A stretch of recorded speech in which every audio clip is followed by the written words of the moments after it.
L'intérieur de l'église Saint-André, une visite conduite par une passionnée de l'histoire de son village. Et là, on a Madeleine, Marie-Madeleine sur la droite. Marie-Reine Etcheverry fait partie de l'association des Amis du Vieux Sauveterre. Depuis des années, elle mène des recherches sur l'histoire. Pour ces journées du patrimoine, elle permet aux visiteurs de découvrir la vie locale au XIIe siècle. Notre pont de la légende. C'était des remparts, il y avait une église fortifiée, il y avait la tour Montréal. On sait qu'il y avait des murailles, il y avait plusieurs tours, il y avait des fossés.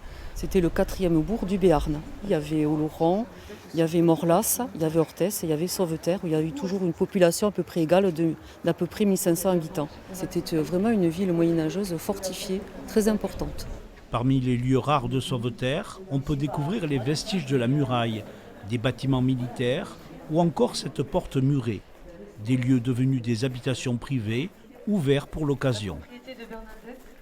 Le bâtiment à côté et le mien, c'était l'arsenal. Donc ça date de la fin du XIVe siècle. Et c'est là où on stockait la poudre à canon, les armes pendant les guerres. Voilà. Et puis les militaires, enfin les soldats aussi résidaient là-dedans. Autre curiosité, la maison bourgeoise Magendie, propriété privée rarement ouverte qui montre la richesse du patrimoine bâti. Visiter des propriétés, rentrer dans l'intérieur de Sauveterre, voir tout ce qu'on ne voit pas habituellement, mais c'est une découverte. Et puis voilà, notre guide nous a appris plein de choses. On voit les remparts, on voit les anciennes portes des 3 quartiers, comment c'était. La reine Sancy à l'époque est enceinte. Pour terminer la visite, le pont de la légende, il date du XIIe siècle. Il permettait à cette époque de relier l'autre rive sur la voie allant vers l'Espagne.